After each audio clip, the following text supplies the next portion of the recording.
Wherever you go, whatever you do, throw a little at it. Omax, Vest and Briefs.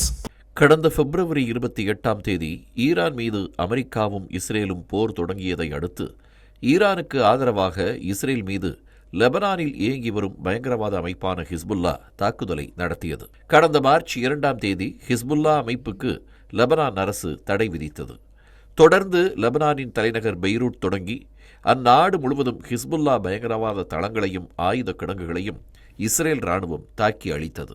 இந்த போரில் லெபனானில் சுமார் 2100க்கும் மேற்பட்டோர் உயிரிழந்துள்ளனர். மேலும் சுமார் 12 லட்சம் லெபனான் மக்கள் புலம்பெயர்ந்துள்ளனர். இஸ்ரேல் தரப்பில் 13 வீரர்கள் பலியாகியிருக்கிறார்கள். இந்நிலையில் இஸ்ரேலுடன் பேச்சுவார்த்தை நடத்த தயாராக இருப்பதாக லெபனான் அரசு தெரிவித்ததை அடுத்து வாஷிங்டனில் இரு நாடுகளுக்கும் இடையே பேச்சுவார்த்தைகள் நடந்தன. போர் தொடர்ந்து நடந்து வரும் சூழலில் நேரிடையாக பேசுவது சரியாக இருக்காது என்பதால் இஸ்ரேல் பிரதமர் பெஞ்சமின் நெதன்யாகுவுடன் நேரடியாக பேச லெபனான் அதிபர் ஜோசப் மறுத்துவிட்டதாக தகவல்கள் தெரிவிக்கின்றன. இந்நிலையில் இரு நாடுகளும் போர் நிறுத்தத்திற்கு ஒப்புக்கொண்டதும் அடுத்த 10 நாட்களுக்கு இஸ்ரேல் லெபனான் போர் நிறுத்தப்பட்டுள்ளதாக அமெரிக்க அதிபர் ட்ரம்ப் அறிவித்துள்ளார். இனி லெபனான் மீது இஸ்ரேல் குண்டு வீச தடை விதித்துள்ளதாக கூறியிருக்கும் அதிபர் ட்ரம்ப் ஈரானுடனான அமெரிக்க ஒப்பந்தத்தில் லெபனான் இல்லை என்று மீண்டும் தெளிவுபடுத்தியுள்ளார். முன்னதாக இஸ்ரேலுக்கு மிக அருகில் உள்ள ஹிஸ்புல்லா அச்சுறுத்தல்களிலிருந்து தற்காத்துக் கொள்வதற்காக இஸ்ரேல் ராணுவ துருப்புகள் தெற்கு லெபனானில் நிலைநிறுத்தப்பட்டுள்ளதாக இஸ்ரேல் அதிபர் பெஞ்சமின் நெதன்யாகு தெரிவித்திருந்தார்.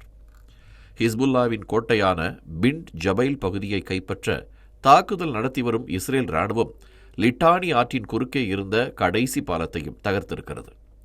இதனால் தெற்கு லெபனான் நாட்டின் பிற பகுதிகளிலிருந்து முழுவதுமாக துண்டிக்கப்பட்டிருக்கிறது. லிட்டானி ஆற்றுக்கு தெற்கே ஒரு நோகோ ஜோன் எனும் தடை செய்யப்பட்ட மண்டலத்தை உருவாக்க இஸ்ரேல் திட்டமிட்டிருக்கிறது. இதற்கிடையே இஸ்ரேல் லெபனான் போர் நிறுத்தத்தை தொடர்ந்து வர்த்தக கப்பல்களுக்காக ஹார்முஸ் ஜலசந்தியை மீண்டும் முழுமையாக திறப்பதாக ஈரான் வெளியுறவுத்துறை அமைச்சர் அப்பாஸ் அராக்சி அறிவித்துள்ளார். ஹார்முஸ் ஜலசந்தியை மீண்டும் ஒருபோதும் மூடப்போவதில்லை என்று ஒப்புக்கொண்டுள்ள ஈரான் இனி உலகத்திற்கு எதிரான முக்கிய ஆயுதமாக அந்த ஜலசந்தியை பயன்படுத்தாது என்று உறுதியளித்துள்ளதாகவும் அமெரிக்க அதிபர் ட்ரம்ப் அறிவித்துள்ளார்.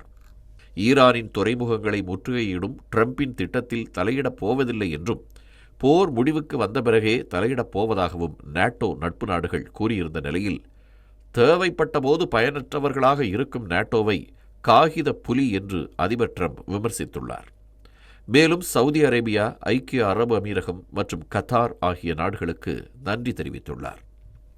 1948 இஸ்ரேல் என்ற நாடு உருவானதில் இருந்தே அந்நாட்டுடன் போரில் ஈடுபட்டு வரும் லெபனானின் அதிபரையும் இஸ்ரேலின் பிரதமரையும் பேச்சுவார்த்தைக்காக வெள்ளை மாளிகைக்கு அழைக்க உள்ளதாகவும் அதிபர் ட்ரம்ப் தெரிவித்துள்ளார்.